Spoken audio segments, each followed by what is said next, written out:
Hello dear students, let us understand about the advantages of forfaiting. Basically, forfaiting it is a financial agreement or the arrangement where we do in the international trading process. It enables the exporter to sell their medium to long-term receivables at a discount to whom? That is to the forfaiter. So forfaiter, they provides the support to the exporter. On a later date, they'll be getting the payment from the importer.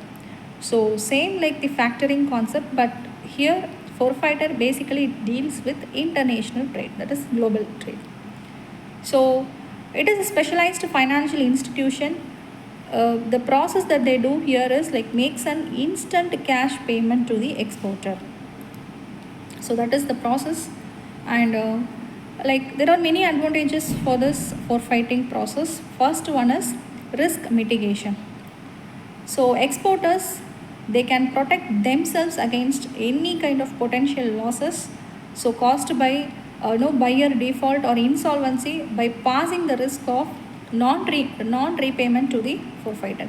In case if the buyer is failing to make the payment to the forfaiter, in that situation probably their risk may occur. Okay, and next this basically allows to concentrate more on the primary company operations, like wherever the flow is going, there should not be any defect. Okay, so if it happens, definitely it will be huge risk for the forfaiter.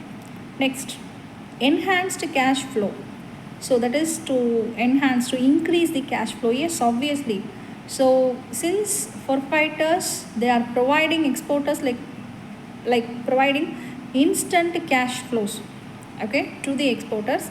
In this scenario, that there are several reasons, like for working capital requirements, or for to initiate any new funds, okay, or even to engage in any kind of R&D activities. So for all these reasons, probably funds may require.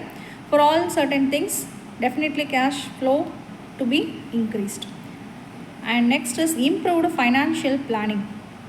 So since forfaiting provides yearly payment for the export receivables, definitely exporters they may estimate that this is what the cash flow, this is what the cash level that where they need. Okay, and by means of having that, definitely they can able to plan for their budget, or to control their spending, even for taking any futuristic decisions, like that is a strategic decision.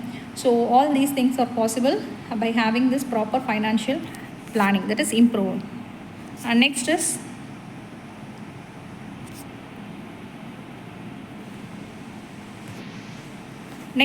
market research expansion.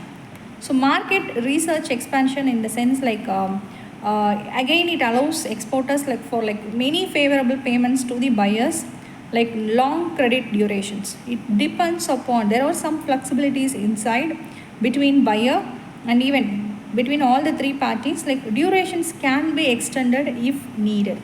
Okay, and this attracts new clients, and actually it broadens all the market reach. Everyone can be involved in this forfaiting process, and definitely competitiveness will be created, and there will be financial demands. Today everywhere there are buyers, there are sellers, okay, but immediate instant cash payment by giving the cash and getting the products, that is not happening everywhere. Instead of that, all the sales are happening on credit based sales.